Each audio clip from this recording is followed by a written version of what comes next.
Do you ever get overwhelmed with anxiety? Just fear that just floods you? Well, today I want to talk a little bit more about my favorite topic, anxiety. And particularly, I want to follow up and talk some more about OCD because the other day I talked about my own OCD and definitely got to see that video. But I want to follow up and just talk about how would I help somebody with OCD using a systems approach.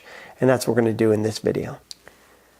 Hi, I'm Brett, your favorite shrink, and you're watching My 5 Minds. This is where we're learning about systems psychology. That's systems with a P. Sometimes we call it Psystemology. Today specifically, I want to work through our Psystemology to help you understand dealing with anxiety and particularly OCD. I want to talk a little bit about Emily's anxiety. Emily's a new patient that came in and she had some pretty classic OCD symptoms. She was a hand washer. She had a germ phobia. OCD comes in a lot of different forms. It's under the general heading of anxiety disorders, but OCD has a special kind of tail, special way of seeing or manifesting. And OCD usually comes with obsessive thoughts. I call them looping thoughts because they're a circle. And with those looping thoughts, we have compulsions or compulsions, however you want to see that. And the compulsions are things you can't stop. So I see that C as can't stop. I have a thought, the thought starts looping, the looping starts driving behaviors that I can't stop. One particular type of OCD is germ phobias, where we get worried about doorknobs or handles. We're worried about sneezes and diseases. We get worried about all kinds of illnesses. What's that? Do I have cancer? And we start freaking out about those obsessive thoughts. And then we start taking actions to try and mitigate that anxiety that's rising. And that's where we get in the hand washing. Emily came in. She had the germ phobia, where she was afraid of getting diseases or having a disease. And so she was doing a lot of the hand washing. Pretty typical, pretty normal. Her hands actually look pretty good because she'd been taking care of them, doing a lot of lotion. But sometimes the hands can get really bad with lots of bleeding and scabbing and broken open sores because there's so much cracking going on in the skin. But hers were doing pretty good. And she, unfortunately, was somebody that worked in the medical profession. And so she was around people a lot with germs. And that just kind of exacerbated her situation. And what we're going to do with you is walk through a mind map and help her begin to take some perspective on what's going on. Remember the 3 parts of change? First, we have to identify the problem, see the pattern as it is. Second, we then can interrupt the pattern. And then third, we can begin to replace the pattern. So we wanted to help use the mind map to help her begin to see the pattern. In the description below, I'll leave a mind map for you to start looking at your patterns too. So let's walk through that with her and with you. All right, let's go through our mind map and see what's going on. First thing we want to do is we want to go for the most obvious. And the most obvious for her is her emotional mind, right? What is she feeling emotionally? Well, in her emotional mind, we could put down in that category anxiety, fear, and panic. And out of that anxiety, fear, and panic, what do we see over in the body mind? What is she doing, the behaviors that are reacting to that? She's washing her hands constantly or continually. That's causing all kinds of medical problems for her too. As we continue up the mind map, we look at her thinking brain. What are the thoughts that she's having or creating that's causing her to panic? Well, she's thinking, telling herself, I'm going to get a disease or I have some kind of disease. I'm sick or going to get sick. Those thoughts are then shifting over into her creative mind. And her creative mind is being creative. It's coming up with all kinds of pictures, ideas, images that just reinforce this fear, because now she's seeing herself sick. She's picturing herself sick, and it looks real. It looks viable, which feeds into her emotional mind. Again, what we see here is a positive feedback loop. It's not positive because it feels good. It's positive because it's building off of itself. It's feeding into itself. The thoughts, what she's dwelling on, creating the emotions, creating the behaviors then reinforcing the thoughts, and it's cycling through over and over again. Now, what's going on in the conscious mind? This is really important. What's going on in the conscious mind is that she is only subconscious to the process.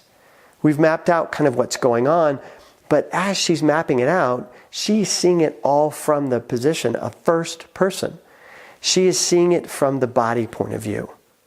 That is not consciousness. That is not being fully conscious.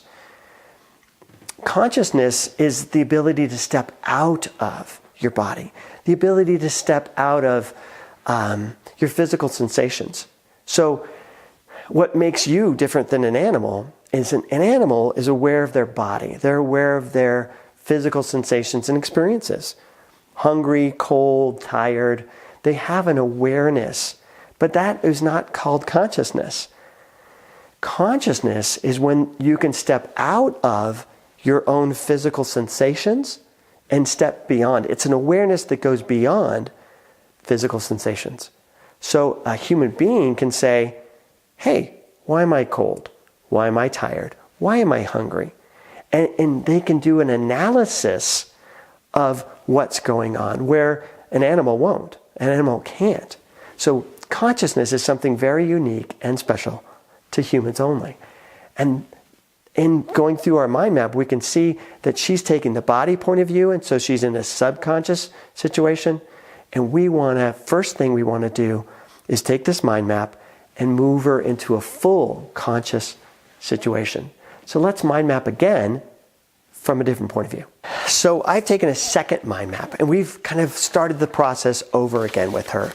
And in the second mind map, what I'm going to do is I want to start with position 1, which is always conscious. For us to change our patterns, we have to be aware of our patterns. So I want her to step out of herself and look at what's going on from a detached third person point of view, not first person. This is me. It's a stepping out and saying, okay, what's going on inside of me, inside of the body? It's not me, but it's an experience that's happening to me or happening within me. So the first thing I want to do is I want to get third person going on. Second thing I want to do is I want to shift, let's go down to the emotional mind. I want to shift her emotional driver. Right now her emotional driver is anxiety, right? I want to shift her emotional driver to curiosity. What's happening? What's going on? Why is this happening? Those are all questions that are going to drive our exploration. We've got to have good drivers. If we don't have good drivers, we're not going to have change. So I want to get her into that third person point of view and then get curious. As she gets curious, I want her to look at what's going on, to look at her mind map. And what I want her to begin to see is that her anxiety is not the problem.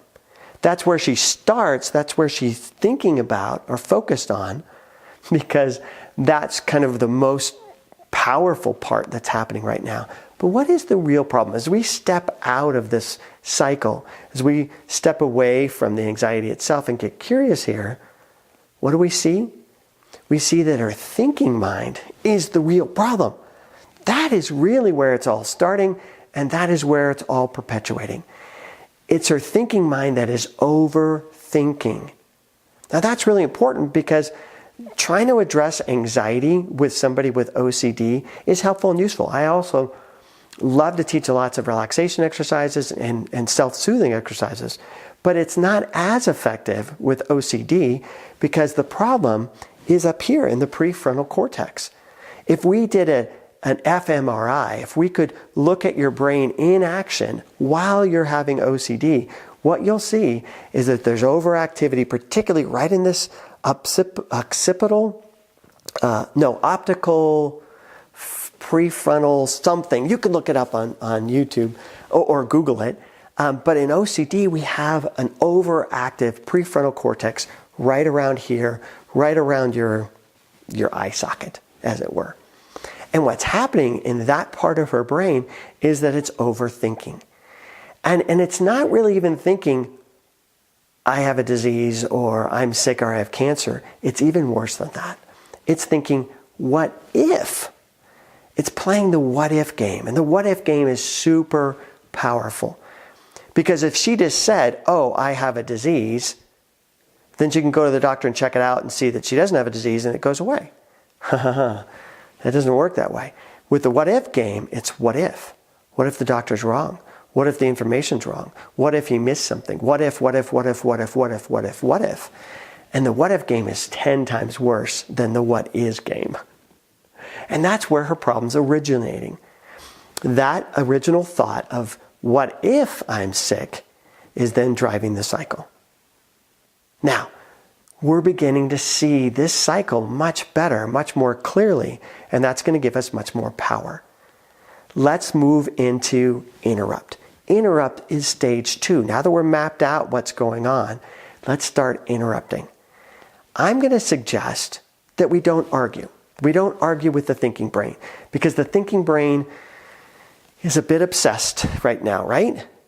Let's make our shift over in the creative brain. Here's what I suggested with Emily's anxiety. I said, well, let's take the thought of what if I have cancer? What if I'm dying? And let's shift the picture just slightly, because that's what we always want to do with our interrupts, is we don't want to make these giant interrupts, because the bigger the interrupt, the more resistance we're going to get. Let's make small interrupts. So I said, your brain is telling you, what if I'm dying? And that feels really real for you. Let's take that thought and go next step. What if you're dying? What would you want? What would you want your family to know? I want you to begin to think about and maybe even begin to write letters to the people in your family and let them know what you love about them, what's special about them, what you appreciate about them, what your favorite memory is with that person. And I want you to begin to imagine, okay, you're sick, you're dying. All right, let's not fight, because we don't want to get that clash going. Let's shift what we're dwelling on. And I want you to imagine writing letters to these people and letting them know what you love about them.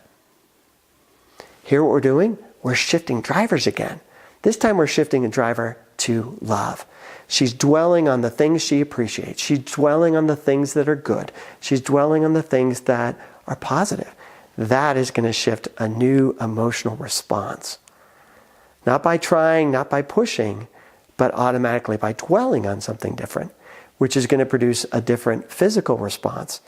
Tension drops, stress drops, and so does the compulsive behavior, which is going to help minimize the feedback loop and decrease the negative thoughts. All right, here we are. Homework. I want you to do the same thing. I want you to grab the mind map from our description down below, and I want you to map out maybe some of your fears and anxieties. Notice at first, in first person, how you're experiencing it from the body point of view, all your thoughts and anxieties. Then get into second person or third person. That's the second step. Get into third person, and then begin to look at it from that point of view and see if you can create some distance. And then I want you to see if you can interrupt. And the interrupt I want you to create is shift what you're dwelling on. Shift what you're focusing on. Not in opposition, but see if you can take what the negativity is giving you and see if you can spin it in a slightly different direction to give you a new focus. I want to hear in your comments what happened, how it went, what went on. If you like this video, like the video. If you want to learn more about patterning, subscribe. I'm Brett, your favorite shrink, and you're watching My 5 Minds. I'll talk to you soon. Take care.